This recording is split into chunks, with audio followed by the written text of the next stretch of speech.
All right. Well, we're going to kick it off, get the video going. Hello, everybody. Welcome and happy Halloween week. My name's Joe Alioto. I've got Kiro here with me today, where we're going to go through the mountain of content that is CloudWatch. And we are going to summarize the 3,600-page user guide into 1 hour of content for CloudWatch. My name's Joe Alioto. I am a specialist solutions architect here at AWS. I focus on cloud operations. That means monitoring observability, governance and compliance, and centralized operations management. It's a lot of different areas, but today we're talking about observability and specifically Amazon CloudWatch. I have had hundreds of conversations with customers and internal people this year at AWS where pretty much anytime we're talking about observability, they walk away saying, I didn't know it could do that. Literally every conversation. So that's why we put this together to get through the content. I'm not wasting any time. We're going to just start diving in. But before I do that, actually, I have a couple of helpers in the chat. I'm not going to answer questions as a part of this because there's so much content, but I do have some helpers that are going to try to answer some of the questions in chat as they come up. And then I'm going to flow through this. And let's just get started. There's so much. What are we talking about today? CloudWatch, everything CloudWatch. Hopefully I don't run out of breath. You can see I'm talking kind of fast. Taking 3,600 pages, putting it in an hour. I'm going to have to go fast. I'm not diving too deep on anything. We're touching on every topic, talking about the benefits, what it can do, some considerations you may have, and you'll have resources for that. So let's get to it. So the breadth and depth of native observability with Amazon, right? Amazon CloudWatch. We have digital experience monitoring, insights analysis, visualizations, instrumentation and collection and foundations. Okay, so what does that mean? It maps to all these things. Don't worry too much about what all this is. You don't need to remember or take a screenshot of this. I will make slides available and we'll have this recording available as well. But what does this kind of mean in a more easier to consume way? Like we're going to focus on centralized observability, AIOps, GenAI Observability, application signals, insights, logs, metrics, traces, CloudWatch Agent, all of these things. All of these things, some of which you knew, some have some new features you're not aware of. It is a mountain of content. So we're going to tackle that content kind of at like ×2 speed. We're going to get through it, get to the end, and I'm pretty sure you're going to walk away saying, I didn't know Amazon CloudWatch could do that. So without further ado, let's jump in. What our slides are going to look like is we have a section at the top. We'll have the feature we're talking about, the important points, a QR code on every single slide, as well as the URL that maps to that. And then on the right, we're going to have a little video demo that we walk through. I'm going to talk through it as we go through each of the sections. So starting off with centralized observability. What we have is log centralization. This launched very recently. So what this is this is cross-account and cross-region log centralization, right? To where you in your organization, in the settings for CloudWatch for your organization, you can create rules, up to 50 rules, to where you can start to centralize your logs from multiple regions and multiple accounts into a single region. So this is really handy. And the cool thing about this is free, right? The first copy is free. You can centralize all your logs if you have any compliance requirements that you have to do that anyways. You can now do it for free. What's really cool about this is you can choose a source regions. It can be multiple source regions, doesn't have to be all. You can choose the destination region in that account, as well as choosing a backup, which is only 5 cents a gig for ingesting that backup. That's 1/10 the cost of what normal ingestion is. So that's pretty fantastic. Right. And from there, what you get once you centralize that data is you'll get your log groups. So if you have the same type of log groups in the other accounts that come in, and what you'll have is in the source, in the log stream, it could have the same stream name if it did, but the account and the source region will be appended to that stream, as well as all logs that are ingested as a part of the centralization.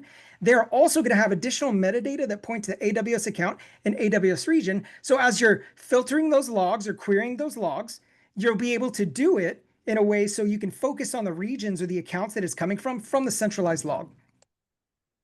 Next, into cross-account observability. So this isn't just logs. So this is within one account, or I'm sorry, one region, any number of accounts you want to add, and this is read-only federated access to that data, no copies. where you can do logs and filter those, metrics and filter those, either all or which ones you want, traces, application insights, internet monitor, application signals. We'll talk about all these things later. They may be new today, but we're going to touch on those.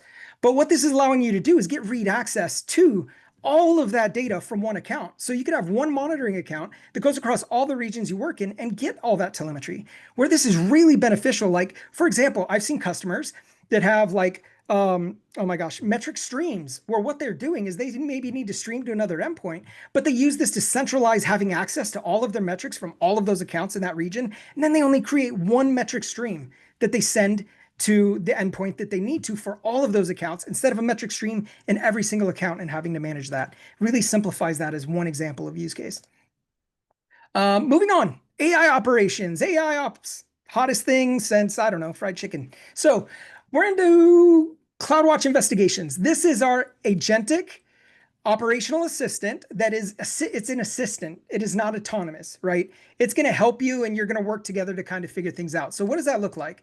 So in here in AI operations in CloudWatch, there's investigations. And what you can do is you can create an investigation from log insights, from a metric, from an alarm. You can also create them from your like service level objectives you define on your applications or anywhere in our insights platforms. Basically, if there's metrics somewhere, you can kind of kick off an investigation. And what this does is when you're looking at that metric, it starts using that and starts to analyze how the resources are related, the telemetry related to that. You can start to choose, hey, is this insight helpful or not? While you're investigating, it's investigating. You can add notes of what you find to it, and then it's going to start making different hypotheses. And so once it gets to the hypothesis that you believe is correct based on the feedback you give it and what it's discovering, it's going to show you a resource map, give you a summary of it, why it did it, and all the supporting data for why it came to that hypothesis, right? There may be multiple ones, but it'll get to the one that you need. One of the things that's also really handy is it's not a black box like it was when it first launched. We have this agent queue. And in the agent queue, you can view how it's planning, the blue text, what it's analyzing, the green text, and you can expand and view the details within that. So you can understand exactly what the agent's doing. And it's not just like, hey, where'd you get this from? You can see it now.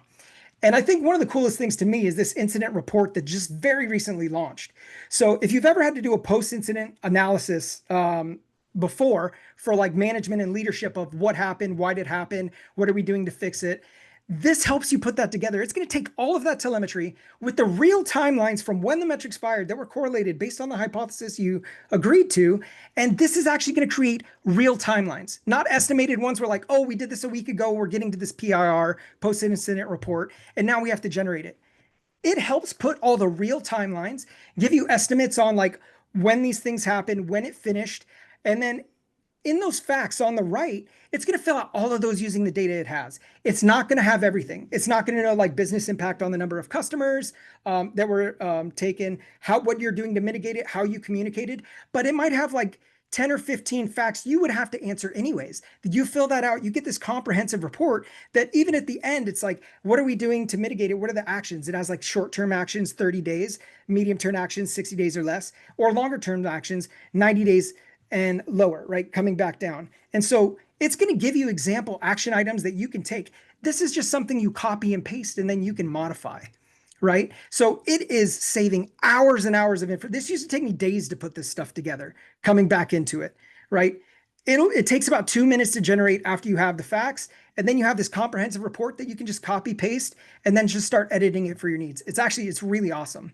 Additionally, CloudWatch Investigations will also recommend remediation steps and SSM automation runbooks if you have them, or if the default ones can address it, like DynamoDB. If you have a throttling event, it could say, hey, you should probably run this to adjust your throttling. If you need to, go ahead. Here, it's right just put in front of you. You can click it and run the runbook. Moving on, let me see, did I skip it? No, okay. So log insights query generation. This is cool. Do you like being able to run queries for being able to analyze your logs, but do it in natural language, right? Maybe you don't know CloudWatch log insights well enough, or maybe you have a good query that maybe you just want to adjust something, but you don't know the syntax. You don't want to go and look up, hey, what's the name of that like field method command, whatever you want to call it, that I want to run. And you can just ask it to refine the query. It'll create the query or it'll add content to it. and then give you the data. And you can do that with CloudWatch Log Insights, with OpenSearch PPL, or OpenSearch SQL. We'll talk more about that later, I promise. Moving on from there, log insights summarization. Now that you ran that query, what does that mean down there? There's so much data, but like, how am I supposed to put that together? You can summarize the results into a human-friendly format. This goes across any log insights you want to run, whether it's log insights, QL, PPL, or SQL, and you can have something that's more human readable and understandable, right? It's a great way to be able to ingest that and be able to understand what's happening.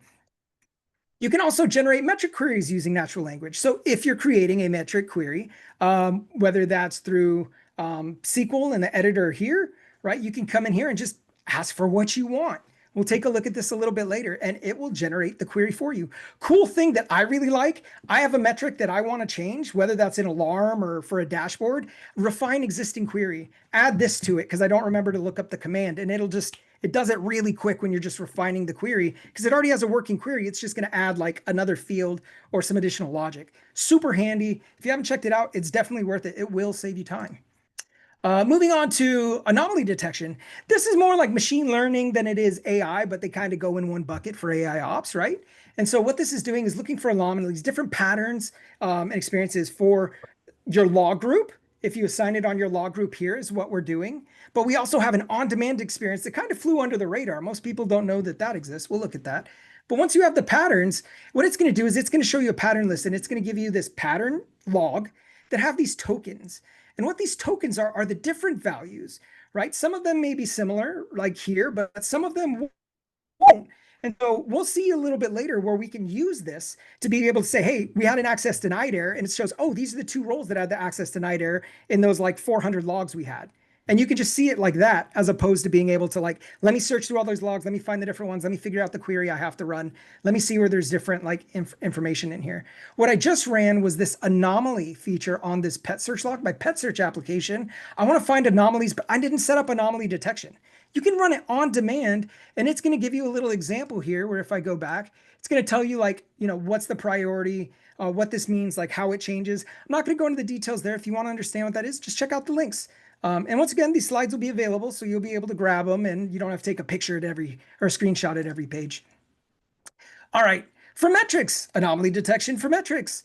Same kind of thing. So this isn't as handy as what we'll see next, but you can actually go in, and if you're looking at your metrics, you can set up an anomaly like band that you can modify and be like, hey, is this within normal thresholds? You're like, that's not really showing me too much if I'm just working with a metric in the metrics dashboard. That's really not where the impactful aspect of this is.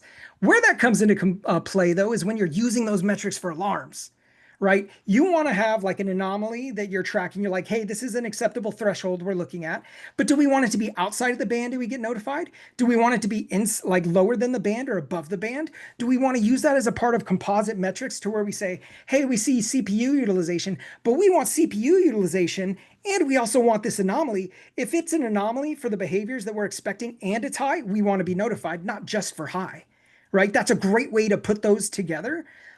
Because maybe it's lower utilization, but it could have a spike, and that could be acceptable, right? Depending on how it's tracking the anomalies. That's a way you could put it together and actually like have less noise, because we all have kind of alert fatigue.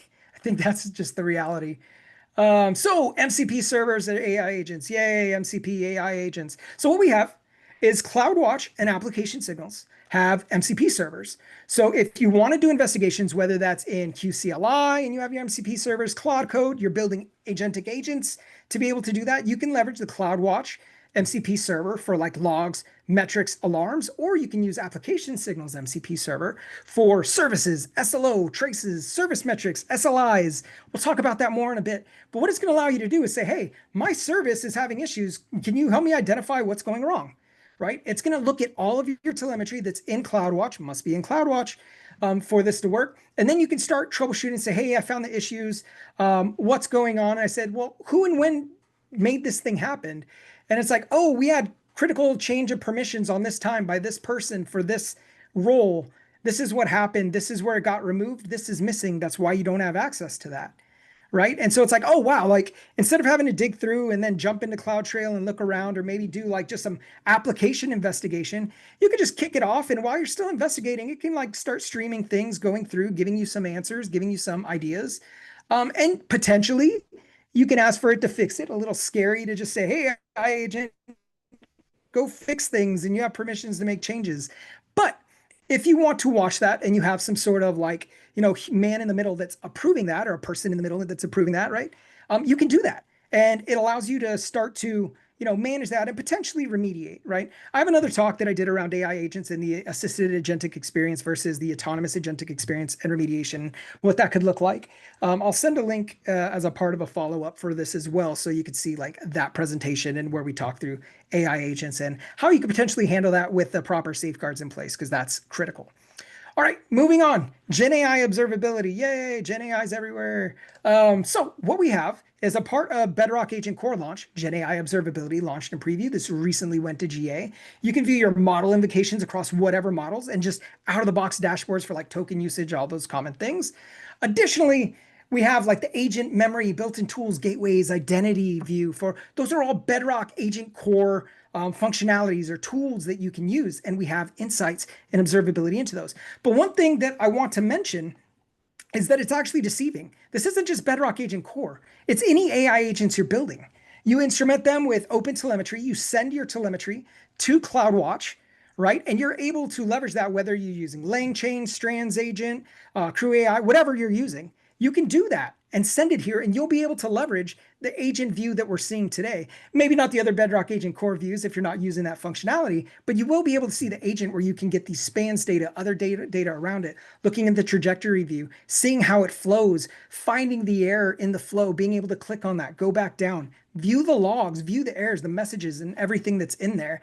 And being able to identify what's going on with that payload. Why is it erroring? Why are we seeing this message? Is it a throttle? And you can start just kind of breaking it down based on sessions with errors or the traces themselves, or these different like just out of the box, experiences. You don't have to set any of this up. You just have to send your telemetry to CloudWatch for your AI agents, whether they're on EC2, ECS, EKS, Lambda, on-prem, other clouds, anywhere. It doesn't matter. You just send your telemetry from your OpenTelemetry collector that you're sending to CloudWatch, and you can begin ingesting it and use this tool. It's pretty cool. Application signals. So application signals, I love application signals. Application signals is your top-down view monitoring from the application, like layer 7 down, right? Traditionally with infrastructure monitor, we're kind of going bottom up. Infrastructure monitoring doesn't give you a story of what's happening with your services and applications and what's going on with your customers, where the application view is like what your customers are experiencing, right? Anyone consuming what's built on there, that's what you're seeing, right? So being able to leverage that, looking at your services as they are here, where we have this SLI view where we can monitor different service level objectives. We can start filtering out based on deployments that may have occurred to see if something broke, any kind of breaching or healthy services, what platforms they're on. Being able to look at a specific service, this ordering service, see the SLO, see the dependencies if they're failing, if you have canaries set up or rum set up, other request related stuff. It went by really fast. I'm going to actually click back over here. This operational audit is super cool. So what's very new, there wasn't even a what's new launch about it. This operational audit, we now surface for you potential issues for your services. And if you're running like Lambda, it'll actually surface your concurrent execution service quotas as a part of it. That's on page 2, which is over here. But it, like without doing anything, you could go to the service page and say, hey, we saw this change. This is potentially impacting your application without having to dive any deeper. It is super impactful. It's been like an excellent upgrade to what that experience is. But then you can view it on the service level where you can see latency that's like P50, P90, P99, right? Those common experiences, right? Seeing faults and errors for your service operations or your dependencies. I didn't have anything failing on my dependencies, but I did on my service operations. So my Lambda function handler was having some issues. And when I look at I can look at the alias, I can see in this version, like specifically what we're looking at here, version 1 was running successful for my alias, but version 8 has like a slight failure rate. Out of 16 requests, I had 3. And you can easily track it down in here, and you're just looking at the service view. You can see that and be like, oh, we had an issue. Did we have a recent deployment? And you're like, yes, I clicked the button. I see I did.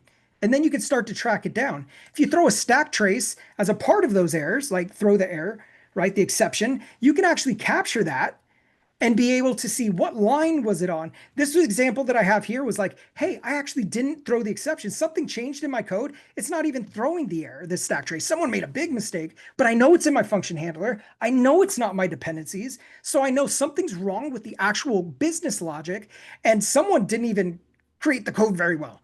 And it's me in this example on purpose. But it's a great way to be able to see that and see the view at the span view, be able to get to the logs and view other information as well. And this is all instrumented with OpenTelemetry, primarily using the AWS distribution for OpenTelemetry, but you can use just the upstream CNCF version of OpenTelemetry as well for your languages that you are programming with.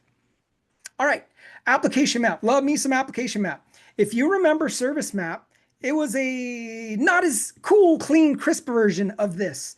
And so now what we have is it's still using the application data, but you could start to filter by different managed groups with either your AWS tags or OpenTelemetry resource attributes. For this example, I had my services tagged with env, environment, prod, or dev. So when I sorted by the grouping of tag, the environment tag, I then only saw my production environments, right? And I could see those specific services. I can start looking at, hey, what was breaching? What had server 500 faults? We'll go back just a little bit.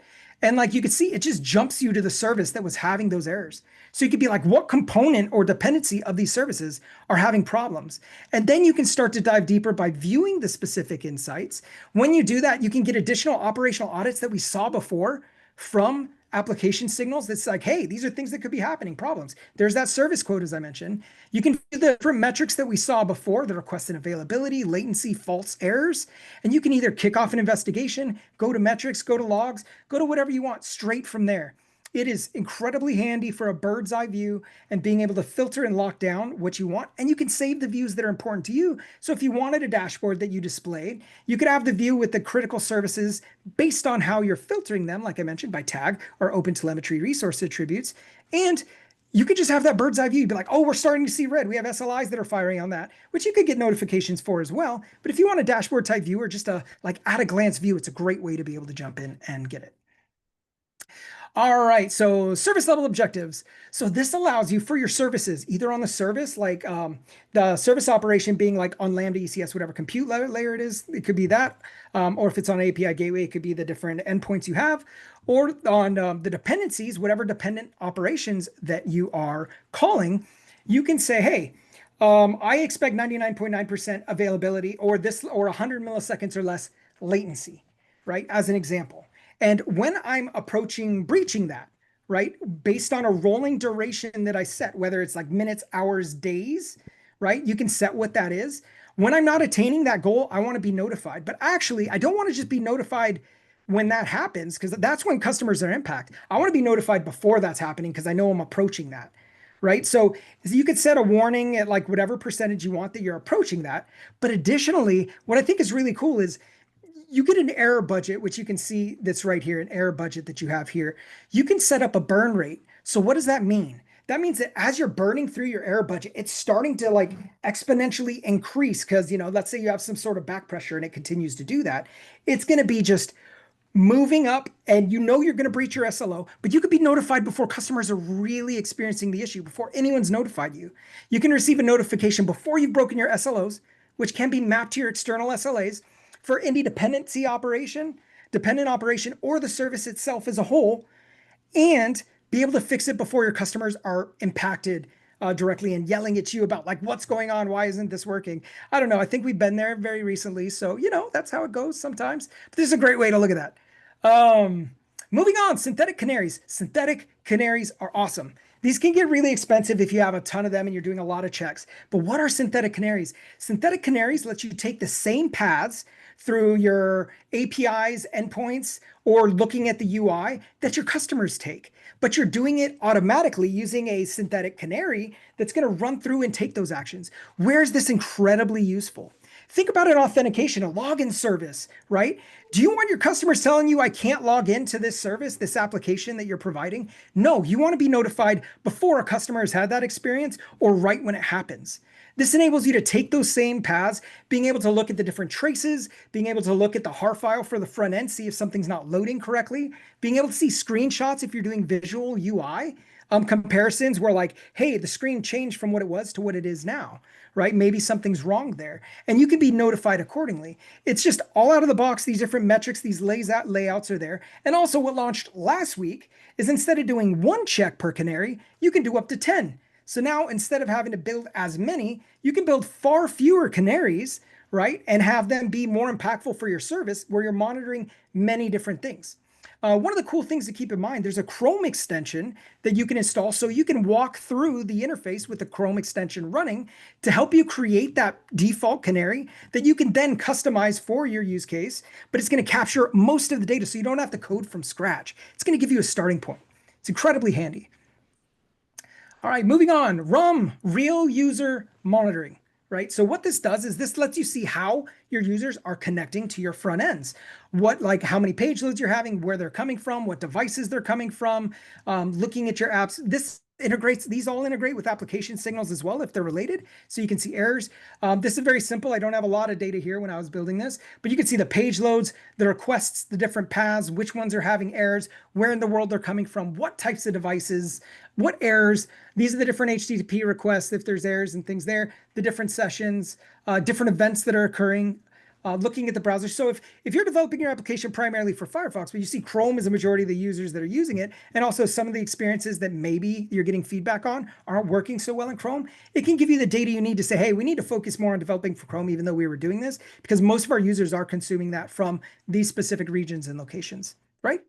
And you can add additional metadata to enhance this. So what I've seen a customer do that was really useful, they had some really intermittent issue and they couldn't track it down. They had such a hard time.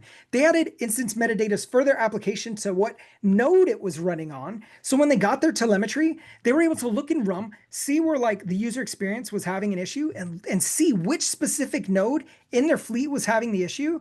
And they were able to identify that core issue and address it. So it's not just the base telemetry. You can enrich it with whatever other metadata you want, which is incredibly powerful. Insights. Insights. So insights, we'll start with container insights. This is a way to collect, aggregate, and summarize your metrics across your containerized environments. Think EC2, EKS. So we give you this honeycomb of health, some specific service and telemetry, top 10 things across different areas of what's related to EC2 or EKS, and an overview at the bottom. You can carve these up as you want, right? But the way that it's going to be different is the hierarchy of resources and how they're aligned for EC2 and EKS. There might be some similar metrics, right? CPU utilization, things like that. But once we dive into a cluster view, what you're going to see is we have the hierarchy on the left, right? So right here, we're looking at EKS, where we can see clusters at the top up here, namespaces all the way down, going through that hierarchy, and we can start to carve it out by the different dimensions, right, for the dashboard. You don't have to build any of this. You just enable it, and this just starts working, right? You can start looking at what your utilization is across the pods, memory, max, namespace, and start clicking through, getting into it. One of the really cool things you can do, too, is we'll look at this in a second. You can explore related. So if you're at your cluster, you can start getting like a relationship view where you can click on it'll show metrics or logs at the bottom, and you can start clicking down. So you can go through how these things are related and being able to view metrics related to that one aspect of the resource. Something else you might notice at the very top, investigate. Any of these metrics, you can also kick off an investigation, like I mentioned before. Almost everything that has a metric, you can basically kick off an investigation for now from the console. All right, let's move on. So going to database insights. So database insights is something that launched last year. As you may know, there is a performance insights deprecation from RDS to database insights. It hasn't been posted yet, but I've been told I can share. The deprecation was supposed to happen November 30th of this year. It's getting pushed out to June 2026. You have 7 more months to look at this. So yay for that. Yay for the service team listening to that. But what this does is it gives you a fleet view that you can look at and start to get some information on what's happening across your fleet of instances. Then you have what looks like performance insights, where you have this time series view and this aggregated view. Like who's running select star from orders over and over again? Who is it? The database intern's doing it. Okay, where's he doing that from? Because he shouldn't. This specific host, what application is he using to run it? He's using the DB operations, right? It's a way to slice and dice your telemetry by what you need to, what's important to you to kind of identify where things are happening, answer the who, what, where, when, and why. So there's also 18 metrics in the metrics dashboard. I'm going to actually go back to this just real quick.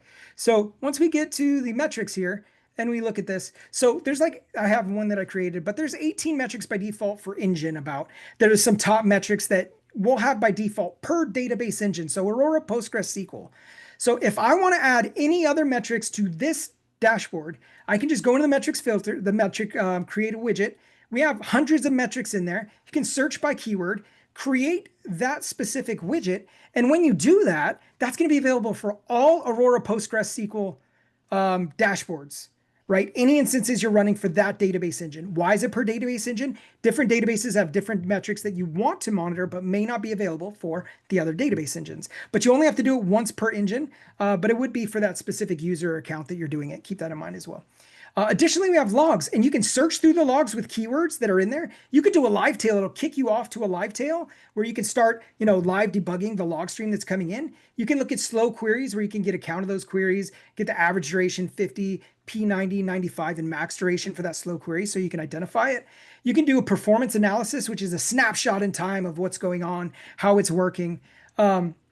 This calling services piece of it, what this is that's application signals. You can see if you've integrated with your front end with application, or I shouldn't say your services with application signals for APM, you can see how it's related to the database. And when you're looking at the database instance, you could come in here and be like, oh, my retail service is having issues because I can see that there are failures. If I can get back to it, let's see if it's here. Did I get to it? That there are failures on that. And you can say, okay, something's wrong with my service. But now you can jump into the traces and application signals to be like, hey, is it you? Is it me? Is it the database? You can be like, no, it's definitely not the database because I see in the front end where it's saying there's something wrong with the service and there's nothing wrong with the calls and they're within the expected latency for this request to occur. So it's definitely your application. It's not the database. Here's the proof. Not just finger pointing for hours or days, how it happens sometimes. All right. Next, Lambda insights. Love Lambda. I'm a serverless guy. So this is a great way that you can view your service for Lambda and functional level views for common metrics, cold starts, diagnostic information. Depending on if you're in the multi-function view or in the single function view, you're gonna have some different information. See, you can see cold starts here, invocations, gigabit usage, max memory. Hey, 100% max memory. Maybe I need to increase the size. I can see that now. If I go into a function view here, I'm going to get a similar dashboard with the specific metrics, but it's going to be specific to that function, not all functions in the specific region that we were looking at. So as this loads, you'll see in this one, there's like init duration, there's memory percent, there's a lot of information in there. So you can see where your cold starts are, be able to identify where, if you had errors for a specific invocation, you could sort by the error, jump right to the trace that we saw before with the trace map, see what's going on, see if it's related to something downstream or if it's related to the Lambda service itself and maybe your actual function code or something that you have in the init. As well as, hey, look, we have Explore related, it's everywhere, right? And you can start looking at the patterns in the logs and same type of thing we saw before. It's all across the insights. Application insights. Application insights are super cool. So application insights let you set your application, if it's using a resource group, to start analyzing it and analyzing the health of what's going on across the logs, metric patterns, historical data. It's going to start to detect anomalies, things that don't appear to be right with your application and continuously detect errors. And it just builds these dashboards out of the box. You don't have to do anything. You just kind of enable it. And as long as it's in that resource group and you're collecting the data, it's going to put this together and look at your resources and just start giving you, hey, is anything in alarm? Is everything healthy? Do we have any errors? Do you have a custom dashboard you've set up for this that you want to map to it so you can view it as a part of the application insights? What components do you have that are part of this application? What problems do we have? No problems. Best service ever. Configuration history, things that have changed. If you have any specific log patterns that you want to monitor, you can create a long pattern set to view specific patterns and surface those very easily without having to go to the log group or log insights. You can just have it as a part of here. Super handy. All right, EC2 resource health. This one's kind of short. It's a way to view your EC2 resource fleets, like your fleet of EC2 resources. You can carve it out by CPU or memory. You can change the threshold colors and the percentages that you want so you can see that. You can start to filter it by tags or resource attributes. And then or group and filter by those things. And so what we're going to see here, you can change those colors, you can add a threshold, you can do what like is telling you more of the story for your applications. If you have more like HPC, HPC workloads, maybe you want it to be more higher threshold, utilization, and that makes sense. You want to utilize as much CPU as possible. You can change those thresholds accordingly, and you can just start filtering it out as you want. I'm looking at my production on my environment tag, and then I'm going to say, hey, I want to look at it in this VPC. Just a random example. It's very simple. It's really easy to carve it out. If that view is helpful for you, now you know it exists. Logs. Okay, on to logs. Logs is a big section. Too much data on the screen. Forget what you're seeing. Close your eyes. Just listen to me for a second. This is just two things. Standard log group, infrequent access log group. Standard log group, 50 cents a gigabit. Infrequent access, 25 cents, 50% the cost. Infrequent access can really just kind of get the logs in and do most query things. But standard log groups are fully featured and have all of these other additional features as a part of it, right? So that's kind of the big takeaway. Infrequent access is cheaper. It may make sense if you're not doing much with those logs. That could save you half of what you're spending if all you need to do is look at the logs, but you're not using the other additional like enhanced functionality here. But keep in mind that there is no easy migration path. You have to point to a new log group that's infrequent access. You can't change a standard to infrequent. So that's like the one catch. If you're looking to move that way, you have to start using a new log group and then think about how maybe you want to archive those old logs if you need to keep them. So, yep. All right. So field indexes. Indexes are just a part of standard log groups. This is one of the features, not infrequent. So what you could do is with your logs, you can add indexes to the logs per log group or per account that you can start to filter by. Like, doesn't cost anything. It just starts working. Why is that helpful? Why are indexes helpful? They enable faster searching. They enable more targeted searching. So you can search for things that are just filtered to the index. Only the index data is what you're going to pull. Why is that helpful? I'll show you in a little bit later why that is helpful and how that could be really impactful for when you're looking for a needle in a haystack. All right. So transformers, do you want to ETL your unstructured text logs into a JSON structured format? You can do that for free as well. You do it per log group. You can come in here and go to the actions. And once you create your transformer, we have different parsers, like Grok is a very common one. And I'm using Apache Web Access Logs here. You can see JSON, CSV, key value. You can do different parsing, but we have documentation on like some key parsers you can match, like that match data. Here's an example log. This is where it's transformed into JSON. So it was text, and I've added some additional context for account ID and region, not with the log centralization, but specifically with this, right? So I can add and enrich those logs, whether I'm doing those types of things are doing different mutations for string or JSON or adding more date and time context to it if we need to, we can do that. And it doesn't cost anything. It's literally just available out of the box. If you have unstructured logs, you can just turn them into structured logging, right? It makes structured logging makes it easier to parse and filter your logs where you're not just doing string matches, but you actually have specific values. And when you look in here, what we have, kind of pause this for a second. This is the web Apache log, like the access log that I have here. These are all of the different fields that have been stripped out from this. So it's easier to read and you can filter on these specific things. Like it'd be much easier to filter on status code or create a filter metric specific to these logs. Look at these logs, create a metric for status code like 5xx or 4xx, and we want to be notified or create a metric on that. You could do that much easier than having to just do the string filtering across it. All right, moving on, data protection.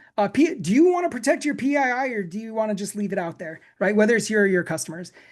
We have data protection filters for the log groups where in here, you can create a new data protection filter, super easy. We give you filters, social security number, US example. You can use regex for a custom identifier. And then we have a ton of managed identifiers. You can also send every finding to a different log so you can view it.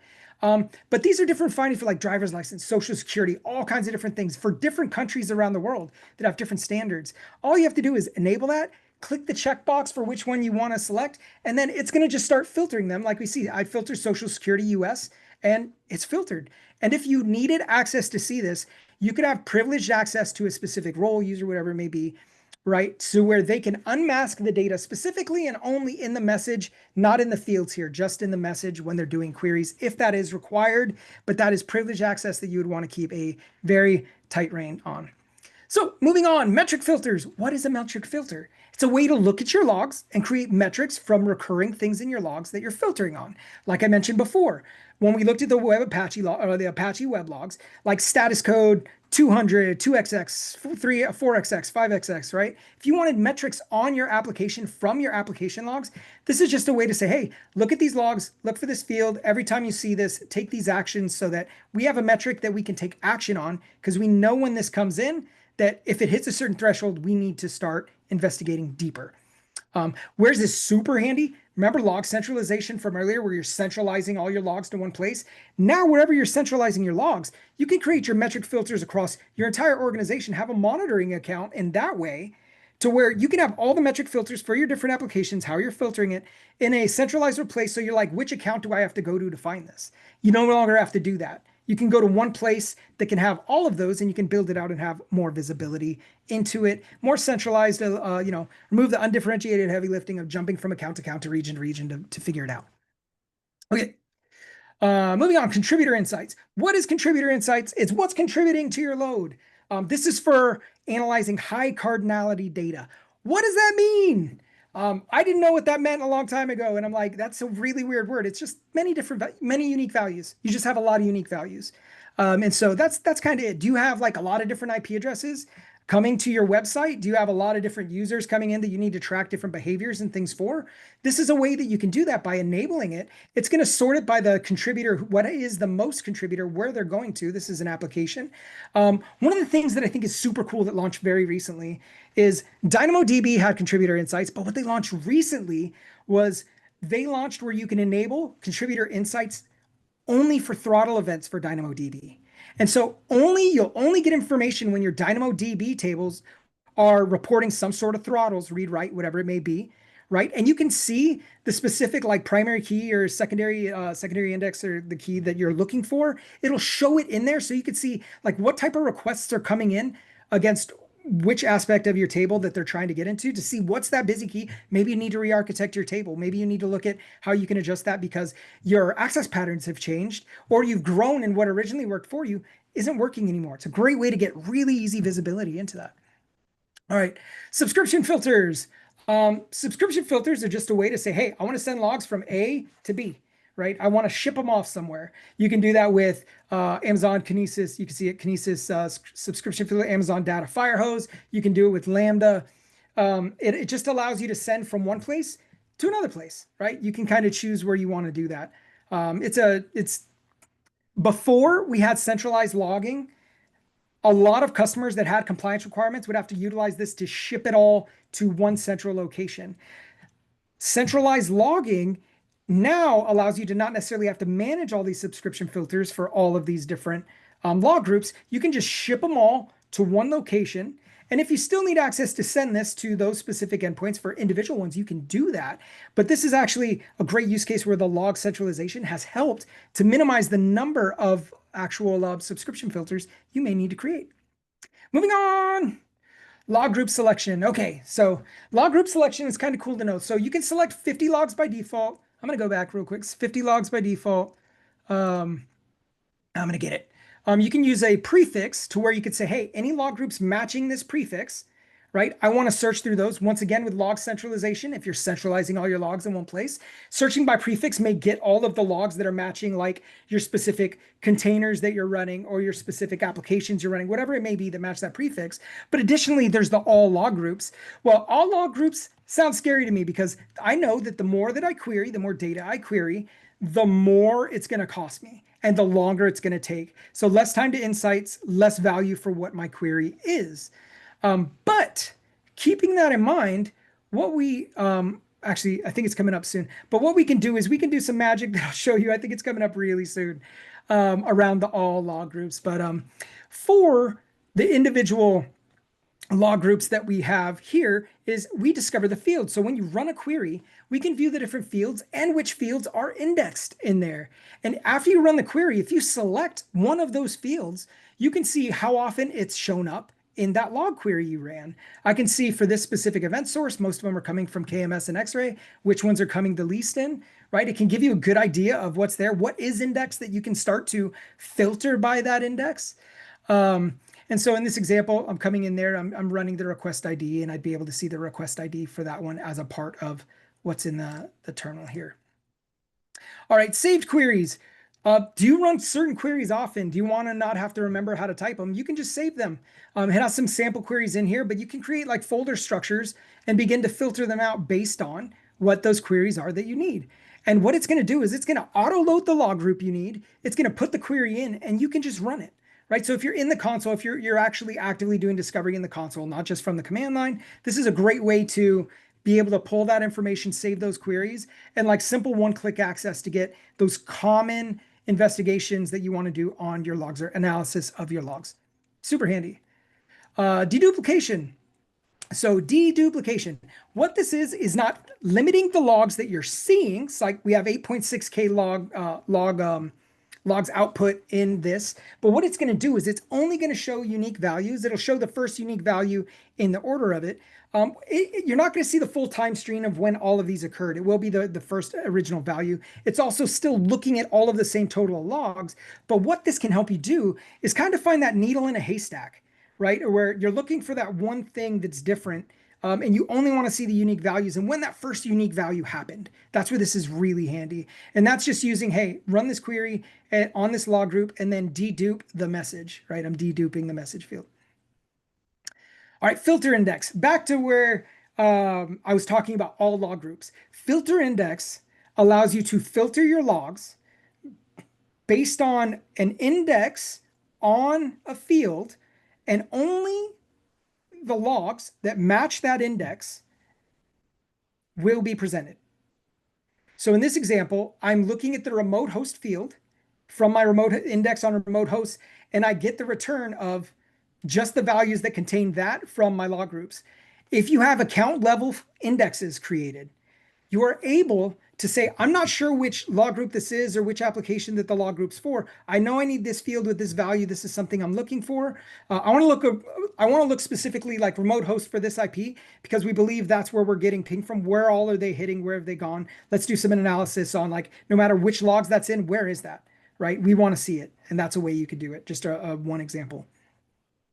Pattern analysis. We saw this a little bit before, but you can analyze the patterns of your logs and start to get a good understanding of what's happening. You can also compare these patterns. So you could say this pattern of error versus a previous pattern of error and see the percentage change from the hour that was good versus the hour that was bad, right? And see what changed and start to investigate, what broke. And that's where when we inspect these patterns, that we can start looking through those different token values like we did before, other related patterns that may be in there. Look at the log samples. Log samples, that's a lot in here for this. But just looking at the tokens, now, if I go to the token value, this isn't so helpful, but when you look at the user, hey, both of these roles didn't have access to take this specific action, S3 create bucket on this resource.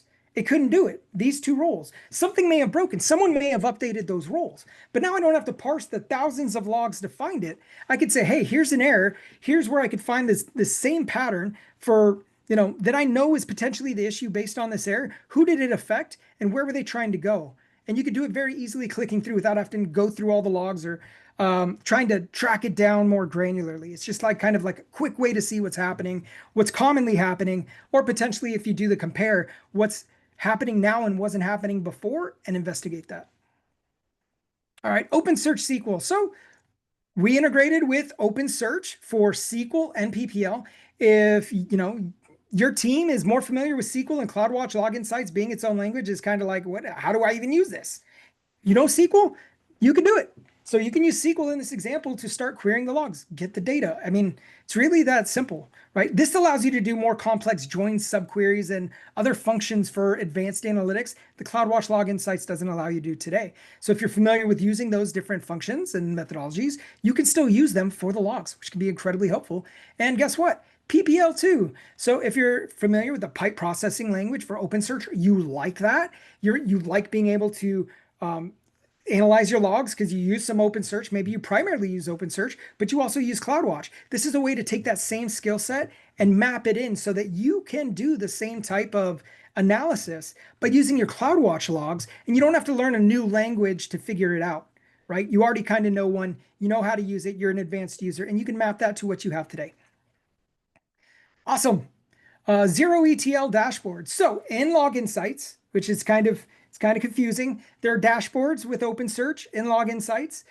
Why it's there? Because we're analyzing the logs for either VPC flow logs, CloudTrail logs, WAF logs, or network firewall. And you will get a dashboard out of the box. You just point to the log groups where they are, right? Or where the destination where those are stored. And then you're going to get a dashboard that you can start going through just out of the box. You don't do anything. You just point to the logs and you can start to filter that data. These are opinionated dashboards we created based on feedback from customers and what we believe are important. And you can start tracking these down, filter it out, get some insights into those logs without having to build your own dashboard, right? You just point to the endpoints where the logs are stored and you get the access. Super handy. Livetail, I love Livetail. Has anyone here, even though I know mics are closed, has anyone here ever had to like live troubleshoot an issue or continually look at a log stream, tail the logs? That's what this is. This lets you look at a log group. It's going to look at the active log stream. That log stream in this example, I can go in and I can view the logs. And it's like, hey, for this example, like I want to look at my Kubernetes container for my pet site application, this one, because someone said like we're having issues with the pet site application. We're not sure what's going on. We need to actively troubleshoot this. So we kind of need to get eyes on that. So what this is going to allow you to do, and I'm using my Container Insights application logs that are just vended as a part of enabling that, is I'm going to use this JSON filter to fill out these fields. And so I can come up here, I can grab the parent object, Kubernetes, and then I can grab the container name that I'm going to, that's like the child object within that. And then I'm going to grab the pet site just so I don't typo. I'm going to copy and paste this in. And once I've done that, I can kick off my log stream, which then is only those logs for that container. But now let's take it a step further. I need to look for keywords. Let's look for some 504 errors, some access errors. Let's look for puppy. We know we're having some puppy related issues. On the left, you get that color bar. You're like, hey, this log contains it. It highlights the words with the color based on what's there. Here's that 504 error. I can see exactly where it is. This saves like a ton of little seconds.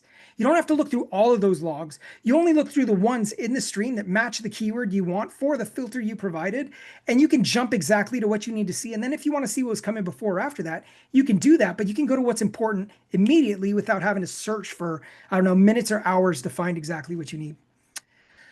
Metrics, woo, we're making it. Metrics Supply gives you automatic recommendations for alarms. Now, I know we're drowning in alert fatigue as is, but do you have the right alerts? Maybe that's the problem. You don't have the right alerts. Well, in this example, like, hey, I have this 500 error I don't have an alarm for. Well, what does it do? Okay, I can see what this does. I can see what these recommendations are. Oh, but did you know we give you the code? So you can go in there, view the alarm recommendation, get it in CloudFormation, AWS CLI, Terraform out of the box. Keep in mind, you'll see there's some replace me sections. This isn't fully filled out, but it gives you a template so you don't have to build it yourself. You want this specific metric to be an alarm, you can come in here, get to a template code, and it can just kind of shortcut your build times, right? Yeah, just super handy, super simple. Metric queries. So I love dynamic fleet metric queries. This is super new, maybe about like a couple of weeks ago, a month ago. So what we launched is a group by and order by field. I'm going to focus on the group by here. But what this allows you to do is create a metric, right? A metric query where you can look at all of the resources that match, let's say instance ID for CPU utilization for EC2. What does this mean? As you decommission or commission new ones, you have auto scaling group that spins down, spins up. You don't have to create a new metric for that. What is that? But like, cool, like that's great. This is in metrics. That doesn't help me specifically for metrics. Where does that help me? Alarms and dashboards, right? You have one alarm that manages what your fleet of EC2 instances is, and you don't have to ever update it. You don't have to create new alarms. You have one alarm. Granted, that's going to probably be firing a lot depending on if you're just looking at all of your EC2 instances. But one of the cool things is when the alarm fires, in the alarm, it has what'll be instance ID or whatever we're grouping by, function name for a Lambda function, etc. And you can see that. Now, I wouldn't say do it for your entire fleet and just all of those instances. But what I would recommend is use that, but also with your tags. We enabled tag, or we enriched metrics with resource tagging functionality that you can enable. And right, so you can now sort by those tags. So example, environment. I want to look at all my prod CPU utilization for my EC2 instances. I can see my different environments because I'm doing tag environment. I can see my prod's very busy, but still it's under 70%, probably okay. My development's not doing much, and there's this other one that, why do I have that other field? I don't know. But like maybe we need to look at why that's tagged in that way. That's a different topic. But you can start to query these in a way to where now I'm grouped by instance ID, so just my EC2 instances for my production environment. As your production environment scales, right, up and down, this will capture it all because those metrics are there. You don't have to add new alarms, new filters. This is going to capture it for your alarms and for your dashboards. Super, super helpful. And like, talk about reducing the noise or just management. You don't have to manage like hundreds, thousands of alarms for all of those different instances. You can do it for what's important. And the cool thing, this is SQL, right? So where tag equals environment prod, well, apply a little bit more SQL to that, where it matches prod and it matches this service name and it matches this other filter that's important to us. And now you have a very specific alarm for the thing that matters to you, filtered in the way that's the most impactful. So it's less noise and less management and focused specifically on a very granular workload. Really awesome. Metric data sources. This one's short. Did you know that CloudWatch can pull metrics from different data sources, including OpenSearch, Prometheus, RDS? If you send metrics to S3 in a CSV format, Azure Monitor can get metrics from there, or Prometheus that you're managing yourself, right? Self-managed Prometheus, you can. That's kind of it. Most people don't know you can do that. Whether you want to do that or not, it's up to you and your considerations for your workloads and where you have your data, but it could be helpful. Traces. All right, traces. So let's talk about transaction search. So what is transaction search? You may all know of X-Ray. Well, transaction search is our OpenTelemetry format traces, which has a little bit more of a richer experience from the standpoint of it does service discovery as a part of like application signals, like in the way we collect those OpenTelemetry traces or span data, OpenTelemetry format span data, which is in the vended logs, AWS /AWS/spans. And so you can start to filter really easily by service, by the status codes, any errors, click some of the checkboxes, look in here, start to be like, hey, you know, I'm looking at these different queries. Do I want to filter based on certain span or other data that's in there? You can start to do that similarly to X-Ray. It has the same trace map that you would see in X-Ray. And so I want to look for something related to my PG queries because I know I'm having some sort of query issue on my database. And so I know it's this, like the select, we're trying to do a lookup. Let me look at that trace real quick. It's going to pull up a trace map. And now that I'm looking at that trace map, I can see the client, comes in API gateway, goes to Lambda, I hit my retail service, my backend. I can view all these things, my select statement. I can view what database it is. I can view the SQL that's running on it. The unknown, I'm gonna actually talk about this briefly. The unknown remote services. So what this is I haven't properly instrumented my application, and the auto instrumentation with OpenTelemetry didn't name all of these spans correctly by default. That's something that I would have to enhance. But something I don't show here, it does show when you look at the actual like span, it's not span name, I can't remember the field, but it'll show these are actually DNS lookups for when it's trying to make the connection to the database. It shows that, but the name didn't capture it as a part of the auto instrumentation.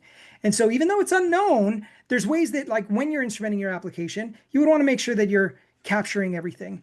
But with that being said, what I have here is there was, and I'll go back just a minute, there was an exception that was thrown. Let me get here. We're going to get it. There was an exception that was thrown, which it'll show in just a second. Oh my gosh. Time's almost up. Oh, I'm going to have three. Where it shows us the exact line and function that it's on, right? So I could jump to that specifically. In X-Ray, so we have X-Ray. The big thing to take away with, go ahead. The big thing to take away with X-Ray is the SDK is being deprecated in 2027, in February 25th. Not the service. We're moving to OpenTelemetry as kind of like a first-class citizen and moving more to open standards and getting rid of the proprietary SDK. Additionally, we enabled sampling boost for X-Ray, where we have its head-based sampling. And so you can sample less to save more money. But when it's seeing anomalies, it'll boost that sampling so you can capture those errors, save money and being efficient in the value you're getting for those. There's the trace map for X-ray where you can kind of view your traces, see how they're all connected, kind of like we saw before with the application map. CloudWatch Agent, moving a bit faster. Didn't realize how quickly we were going. So this is where you can filter logs specifically.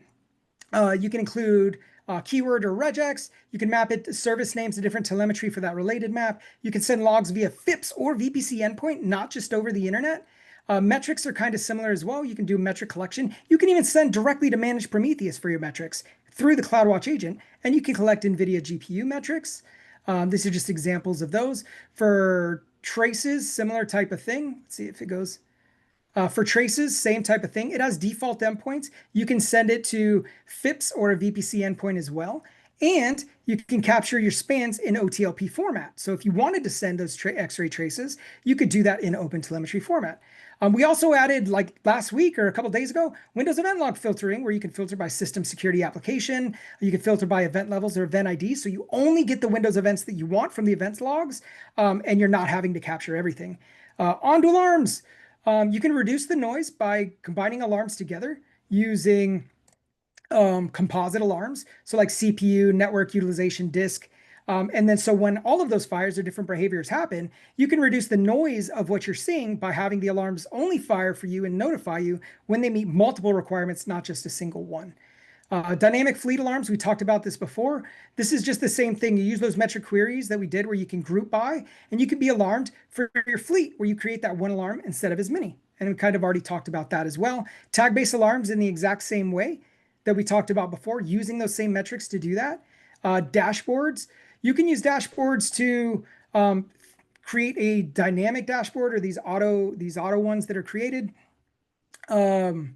And identify how your services are performing, like EC2 in that example. You can just go and see what those services out of the box. It's just available. Moving on, custom dashboards. So custom dashboards, you can create a custom dashboard that has a filter for like your tags now that we created it. So you can have the same view for your production and development workloads, and you can just switch with the tag, right? You can set the different environment variables for your tags, like the key field where the tag environment equals, and then you can switch it. Moving on to network, and we're almost done.